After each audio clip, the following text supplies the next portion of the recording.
Confession is not just about admitting the truth. It's about freeing your soul from the weight of lies.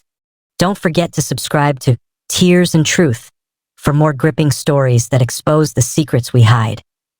The story begins. It was a rainy Tuesday evening when I first felt it. The gnawing suspicion that my husband, James, was hiding something from me. The way he'd suddenly start texting under the table. The hushed phone calls he'd take in the garage. The distant look in his eyes when he thought I wasn't watching. I told myself I was paranoid. That marriage wasn't always perfect. But then, I found the lipstick stain on his collar. A shade I never wore. That's when I decided to do something I never imagined I would. I secretly recorded my husband. And what I saw shattered everything. My name is Emily Carter. And for 6 years, I thought I had the perfect marriage. James was charming, successful, and the kind of husband who still brought me coffee in bed on Sundays. We had a beautiful home in the suburbs, 2 golden retrievers, and plans for kids. Someday. But then, the little things started adding up. It began with his phone. He used to leave it lying around, but suddenly it was always face down, always locked. One night, while he was asleep, I tried his passcode, our anniversary. It didn't work. My stomach twisted. Then came the business trips. James was a financial consultant, so overnight stays weren't unusual. But when I checked his suitcase after one trip, I found a receipt for a romantic dinner for 2. When I asked him about it, he laughed it off. Client meeting, babe. You know how these things go. I wanted to believe him. I needed to believe him. But my gut screamed otherwise. That's when I bought the voice recorder. A tiny, discreet thing I slipped into his briefcase. I felt sick doing it. Was I really this wife? The one who spies on her own husband? But I had to know. The first recording was just office chatter and a boring conference call. The second, nothing. But the third, I miss you too, baby. No, she has no idea. Yeah, tonight, same place. My blood turned to ice. I played it again. And again. That was James's voice. Soft, intimate, guilty. I sat on the bathroom floor, clutching the recorder, tears streaming down my face. Who was he talking to? Where was same place? I had to find out. I couldn't sleep that night. James's voice on that recording played on a loop in my mind. She has no idea. Who was she? And where was same place? The next morning, I pretended everything was normal. I made coffee, kissed James goodbye as he left for work, and then, I followed him. I had never tailed anyone before, but desperation made me bold. I kept a safe distance, my hands gripping the steering wheel so tight my knuckles turned white. Instead of heading to his office downtown, James took a detour into a quiet neighborhood.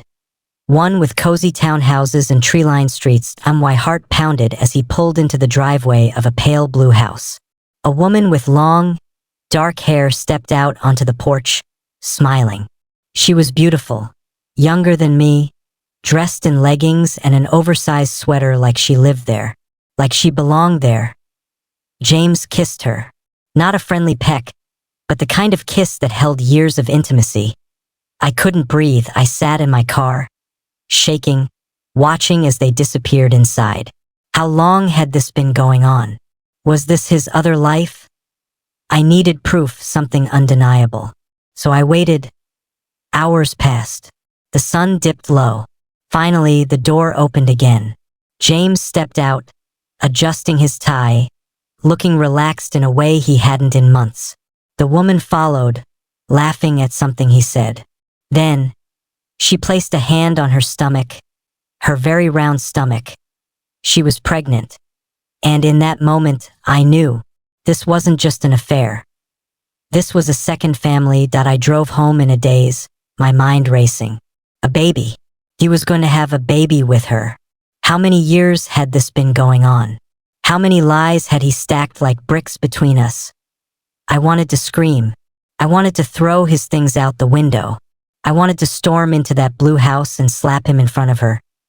But I didn't. Instead, I sat at our kitchen table, staring at our wedding photo on the wall. His arm around me, My smile so wide it hurt. Had he already known her back then? Had he been laughing at me this whole time? I needed more. I needed everything. So I started digging. That night, while James slept, I went through his phone, his passcode, the other woman's birthday 0715, which I found on her social media after some very deep digging. Turns out, she wasn't as private as she thought. The texts were worse than I imagined. Him. Can't wait to see you tonight. Miss holding you. Her. You sure she won't get suspicious? Him. She's clueless. Trust me. And then the kicker. Her. The doctor said everything's perfect. Our little girl is healthy. Him. I still can't believe I'm gonna be a dad. Our entire marriage, I had been the one carefully tracking ovulation, taking prenatal vitamins, wondering why it wasn't happening for us. And the whole time, he was celebrating with someone else. I took photos of everything. Every text, every call log, every piece of evidence that proved my picture-perfect life was a lie. Then I did something even I didn't expect. I called her. My fingers trembled as I dialed her number. Lena. Her name was Lena. I found it in his phone, right next to heart emojis and pet names that made me physically ill. She answered on the third ring, her voice bright. Hello. For a second, I froze. What was I even going to say? Hi. You're sleeping with my husband? But then the anger surged back, hot and sharp. Lena, I said, my voice eerily calm. This is Emily, James's wife. Silence. Then a sharp inhale. Oh my God. I expected panic, denial, maybe even hostility. But what I didn't expect was the quiet, broken whisper that followed. He told me you were separated. My stomach dropped. What? He said you two were just finalizing the divorce, she stammered. That you were staying in the house until it sold. He said you knew about me. The room spun. All this time, I thought she was some shameless homewrecker. But she was just another victim. Lena, I said slowly, how long have you been together? 2 years. 2 years. I almost laughed. 2 years of date nights I thought were work dinners. 2 years of gifts he claimed were for clients. 2 years of lies. And the baby? I asked. She started crying. I didn't know, I swear. He said he wanted a family with me. He said, he's a liar. I cut in, my voice hollow. Another pause.